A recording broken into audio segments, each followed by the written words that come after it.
Capítulo 1. Uma descoberta dolorosa. Felipe vê uma pessoa sentada em uma cadeira. Está presa por faixas e com a cabeça coberta. Ela se debate, pedindo socorro. Ele corre para socorrê-la. Quanto mais corre, sente que não irá alcançá-la. Está aflito, quer ajuda. A pessoa está sufocada, debate-se. Ele tenta mais uma vez, esforça-se, corre ainda mais, cansa. Enfim, lembra, deve orar. Ora, pede ajuda e quando se dá conta, está em frente à cadeira. Retira rapidamente o capuz. Espanta-se. Nunca poderia imaginar. É a senhora mediunidade que suplicante lhe envia o pedido telepático. Ajude-me, ajude-me. Ele quer rasgar as amarras que lhe envolvem os braços, a boca e as pernas, mas suas mãos estão dormentes, imóveis.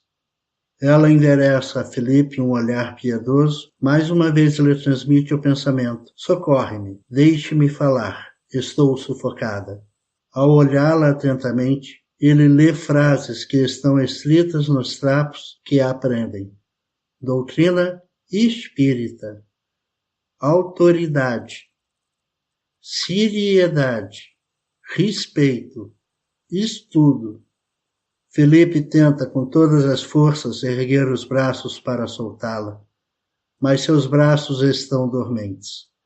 Ele insiste, debate-se, nada, desespera-se, acorda debatendo-se, muito suado. Senta na cama, olha o relógio, 6h15. Respira fundo e faz uma prece. É quarta-feira. Levanta-se. Arruma-se para ir ao colégio. Foi um começo de dia diferente. O que significaria aquele sonho? O dia passa como outro qualquer. À noite, durante o evangelho no lar, torce para que pai Joaquim ou Ivan apareça. Como gostaria de uma explicação sobre aquele sonho? Faz a prece inicial. Abre o Evangelho segundo o Espiritismo ao acaso. Lê em voz alta o capítulo 16, item 1. Ninguém pode servir a dois senhores. Depois lê uma mensagem do livro Jesus no Lar, psicografia de Francisco Cândido Xavier. O Talismã Divino, também aberto ao acaso. Faz a prece final com um pouco de tristeza. Ninguém apareceu. Pai Joaquim está na casa de Felipe desde o momento em que ele acordou. Ele permaneceu lá com a equipe responsável pelo Evangelho no lar, pois no dia do culto do Evangelho, uma equipe espiritual permanece durante todo o dia preparando o ambiente. O culto do Evangelho é uma atividade de grande importância para os bons espíritos. Induzido por Pai Joaquim, Felipe relembra o sonho que tivera e se pergunta: por que não consegui, no início, chegar até a mediunidade? Por que não se pode querer ajudar ninguém em clima de desarmonia? Primeiro, é necessário preparar-se para auxiliar verdadeiramente. Este pensamento lhe vem à mente. Por que a mediunidade estava amordaçada?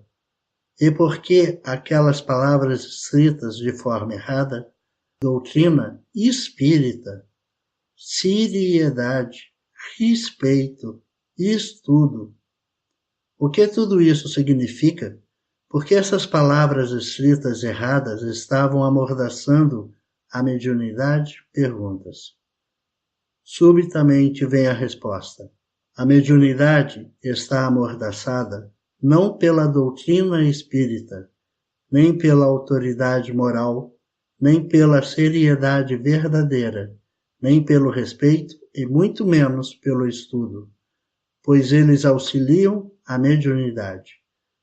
Ela está sufocada pela falsa compreensão do espiritismo, pela autoridade que é autoritarismo, pela falsa seriedade que é a agressividade, pelo falso respeito que é, na verdade, medo de vivenciar a mediunidade, pelo falso estudo que é apenas teórico e não se transforma em ação. Felipe fica chocado com aquela explicação tão clara que surge em sua mente.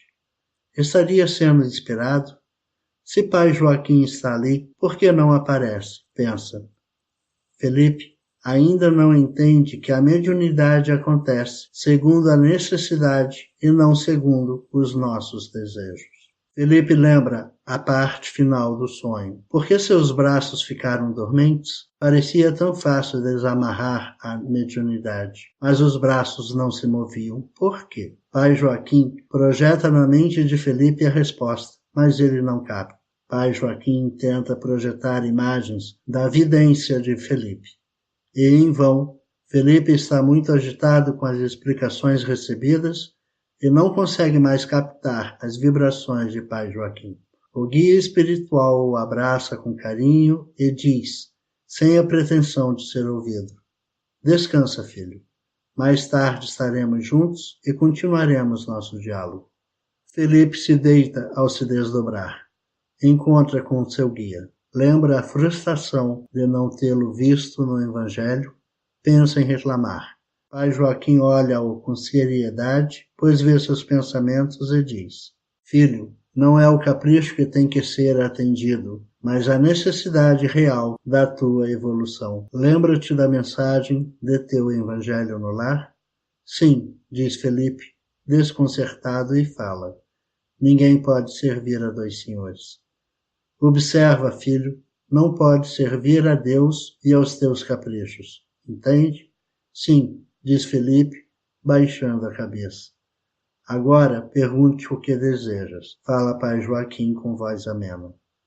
Felipe sorri. Sabe que seu amigo espiritual não está com raiva, apenas se preocupa com o seu crescimento moral, com a sua felicidade. Pai Joaquim, o que significa o sonho que tive?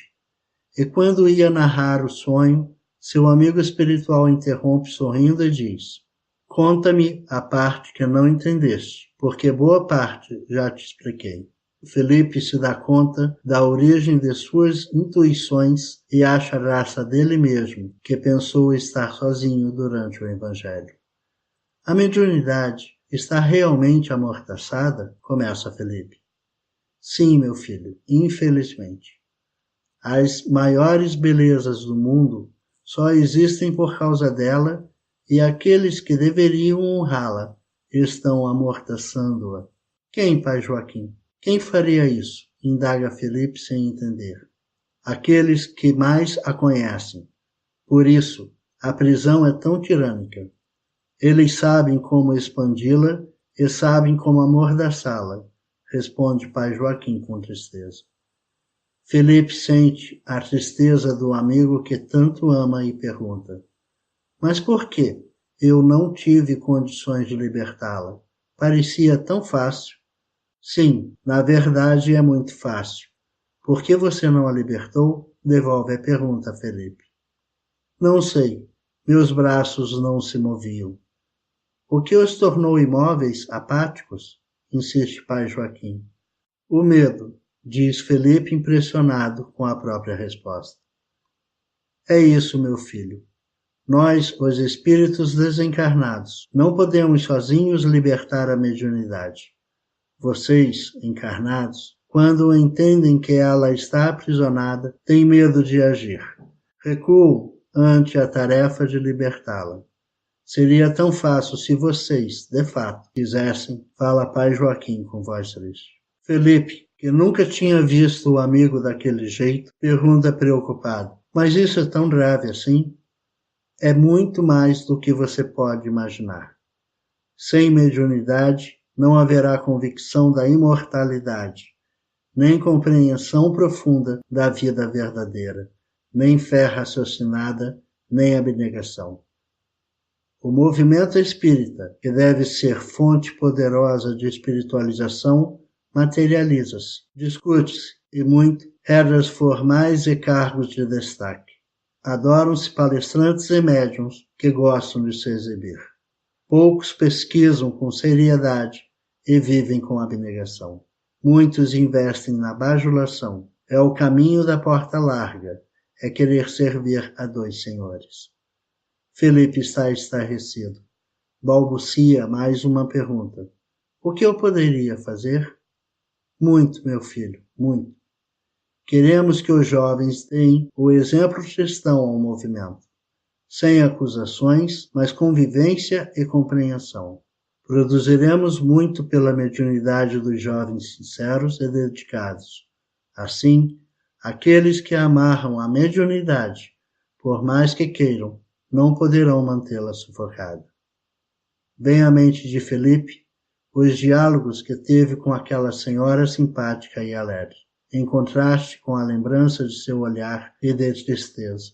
Lembra-se dela sentada no jardim do centro espírita e depois sentada em uma cadeira, amarrada por trapos imundos. O coração de Felipe dispara. Ele olha para o seu guia espiritual e diz: eu quero fazer parte do grupo de jovens que irá libertá-la. De agora em diante, terei coragem. Psicografarei em casa, terei uma vida equilibrada. Provarei que ela, a mediunidade, deve falar. E aqueles que me combaterem, os abraçarei por saber que eles ainda não sabem o que estão fazendo. Pai Joaquim olha no fundo dos olhos e pergunta: você está disposto a ser amigo de Jesus? Felipe entende a profundidade daquela pergunta e responde com coragem: sim, pai Joaquim. Não tenho mais medo do testemunho. Quero uma chance para provar o meu valor.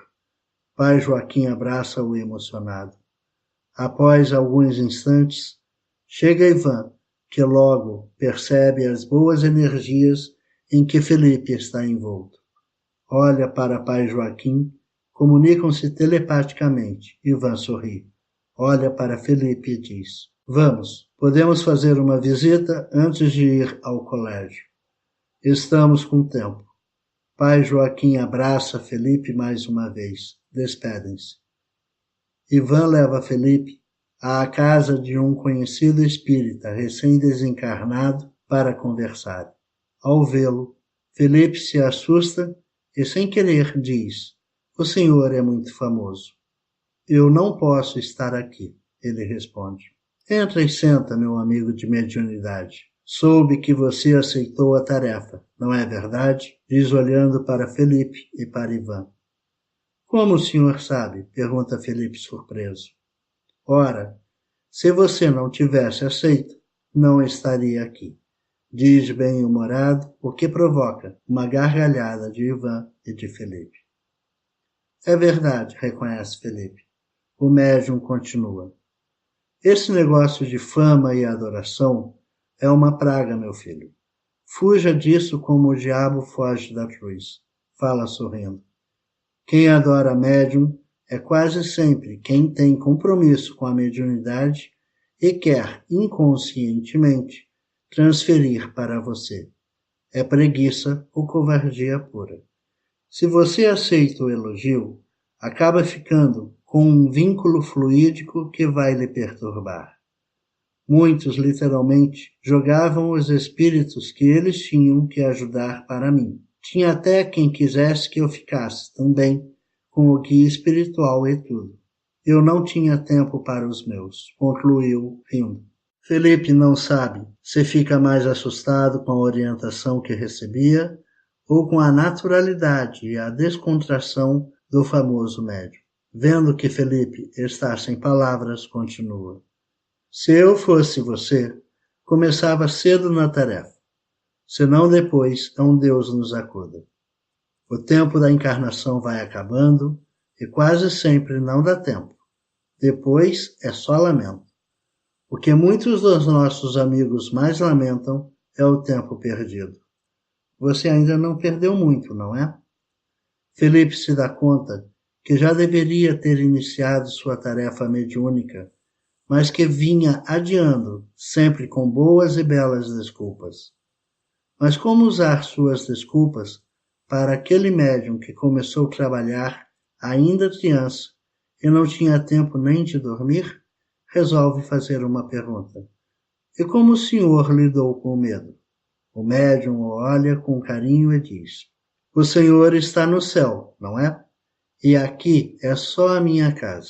Sou seu amigo, Chico, tá bom? E sorrindo continua. Meu filho, encarnado, dei-me conta que o mundo nunca me daria a verdadeira felicidade. Órfão, sofri o abandono emocional e o abuso de ser, sem motivo, constantemente surrado. O que me consolou? A presença de minha amada mãe desencarnada. Assim, entendi que o consolo espiritual para se lidar com as dores da vida na Terra não era necessário apenas para mim. Sem a luz do Cristo, os homens vivem como animais. Ao invés de trabalharem, lutam para ter mais coisas. Ao invés de orar a Deus, disputam qual a melhor religião. Ao invés de serem irmãos, perseguem-se uns aos outros.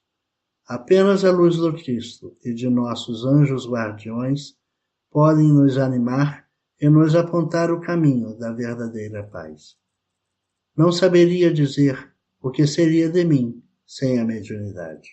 O que posso lhe dizer é que a maioria da juventude atual tem grande necessidade de Jesus e, sem sentir seu amor por meio de seus intermediários, os anjos guardiões e os espíritos amigos, ficarão tão distantes do Mestre que o Cristo parecerá ser apenas uma lenda.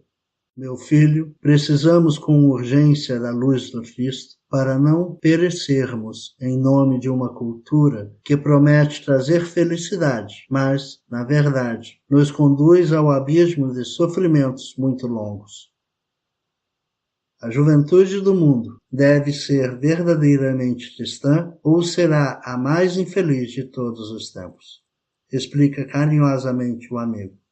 Seu semblante está envolto em suave luz que transmite uma coragem firme e pacífica. Felipe chora discretamente, respira fundo e diz: eu prometo superar os meus medos. O senhor pode me ajudar? Chico sorri. Eu acho que isso eu sei fazer. Ambos sorriem. Filho, eu desejo educar os jovens médiuns. O Ivan coordena as atividades. Eu vou ajudar diretamente você na psicografia e na psicofonia. Mas teremos muitos fenômenos. É preciso que vocês, os jovens do século XXI, tenham a coragem dos cristãos do século I. São 2000 anos de aprendizado. Chega a hora de testificar a sociedade. A luta vai ser intensa, mas a vitória é certa. A promessa de Jesus será cumprida. A juventude, com a mediunidade, guiada pelos bons espíritos, será capaz de mudar a sociedade. Não vai ser como foi comigo, pois éramos poucos na tarefa. Agora serão centenas e centenas. Você será um dos que ajudará muito. Seus amigos de tarefa já reencarnaram também e em 5 anos teremos psicografias muito interessantes no mundo físico. Explica o médium amigo. Ivan olha para Felipe. Ele entende, é hora de partir. Emocionado, se despede. Partem. No caminho do colégio Allan Kardec, Ivan comenta. Não esqueça, amigo, o serviço tem 2 lados. Como assim? Tivemos um momento maravilhoso e muitas informações valiosas lhe foram reveladas, mas também será necessário lidarmos com os amigos difíceis que tentarão nos confundir. Felipe lembra o sonho e a conversa com pai Joaquim e diz: vou botar para lascar. Ivan olha-o sem entender o que ele acrescenta. Lascar as cordas que prendem a mediunidade, Ivan. Ambos riem. Ivan está feliz. Felipe começa a entender a parte que lhe cabe no trabalho. Chegam ao colégio, param em frente ao portão. Hoje começa uma nova etapa, afirma Ivan. Antes, você não sabia do que se tratava. Agora, você tem consciência da responsabilidade que lhe cabe. A Terra se renova. Precisamos daqueles que entendem a necessidade de se sacrificarem pelo próximo, pelo bem-estar de todos, pelo amor, sem exibicionismo, sem fama. Eurípides é um espírito vinculado diretamente ao Cristo. Kardec é um dos mais evoluídos apóstolos do Mestre. São eles que nos amparam a tarefa.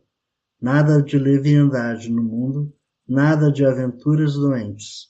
A partir desse curso, você irá enfrentar situações difíceis e deverá ter disciplina verdadeira para alcançar a verdadeira alegria e a felicidade indestrutível. Após uma pausa, Ivan conclui. Amigo de trabalho, prepara-te. Não apenas escreverei por ti, mas também desenvolverás a mediunidade de cura. Tua principal tarefa é o amparo aos sofredores e o enfrentamento dos que se fazem inimigos do Cristo. Despedem-se. Felipe entra e segue corajosamente o caminho que leva à entrada do castelo. Na recepção, para sua felicidade, encontra Eurípides Barçanufo, conversando animadamente com alunos mais novos do que ele. Ao ver Felipe, Eurípides o chama e apresenta seus colegas. O clima é de alegria e descontração. Um dos jovens pergunta a Felipe como está seu exercício psicográfico e se ele já encontrou um amigo experiente que o acompanhasse suas psicografias. Não, na verdade, ainda não psicográfico, responde. Mas, pelo padrão de suas energias, é evidente que você tem uma tarefa psicográfica. Ninguém lhe avisou? Indaga o novo amigo de Felipe, que tem 10 anos. A verdade é que apenas hoje decidi começar a psicografar, responde. Então corre, que a água parada acumula doença e leite velho apodrece. Fala com firmeza e bom humor.